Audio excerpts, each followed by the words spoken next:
I came right at the start of punk, and I joined EMI the week after they dropped the Sex Pistols, not having quite realised what that meant to EMI at the time, which was because we couldn't sign anybody for years. So I showed up at EMI in my suit and tie, and I was interviewed by Paul Watts, who lay flat out on a sofa and interviewed me because he got a bad back.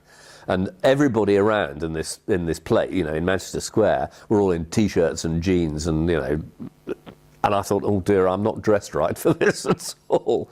And Paul liked the fact that I'd been to a proper university.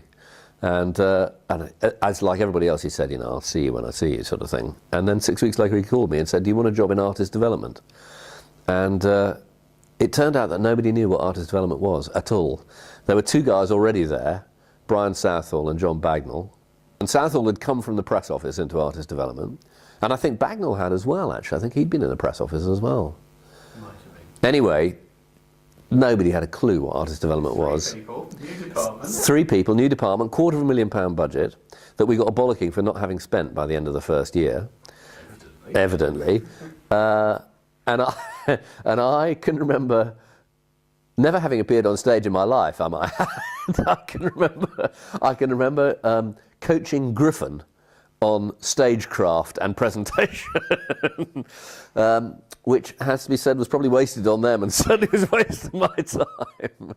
We took some credit for the early days of Kate Bush, for the setting up of the look and all of that. That was not me, I have to say. I think it was Bagnall who did all of that. I looked after Griffin. We had Tom Robinson Band, who was he was meant to be a punk act, of course, but that was the nearest we could get to signing a punk act. And I looked after the Albion Dance Band, which was a laugh, actually, mostly because I went on tour with Billy Connolly. That was the laughing bit of it.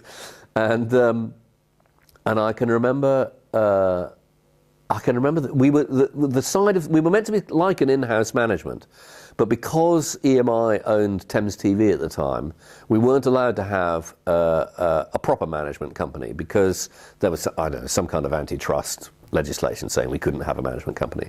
But we were meant to be in loco management for these, and loco was the word. Because I can remember one week, at the beginning of the week, Ashley Hutchins came in and said, we want to go on tour with Billy Connolly. And I said, well, that sounds like a good idea. And he said, I've got some costings here. We're going to need £5,000. So I said, no. So I was thinking about my £250,000 budget. I thought, well, oh, yeah, that's fine. I have £5,000, you see. And then I got the flu and I was away for the rest of the week. I got a call in bed at home from Paul Watts, who I hardly ever spoke to subsequently.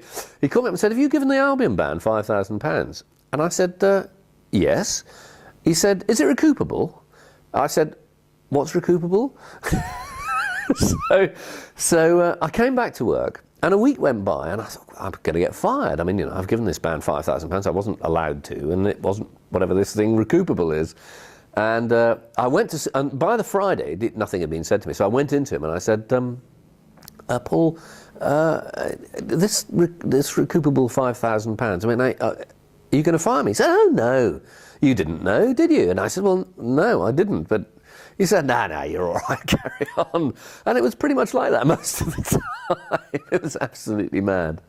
So, but I learned, and it was a good place to learn because actually you fiddled around in everybody's waters. So I found a bit about A&R, and then you got to fool around with marketing as well.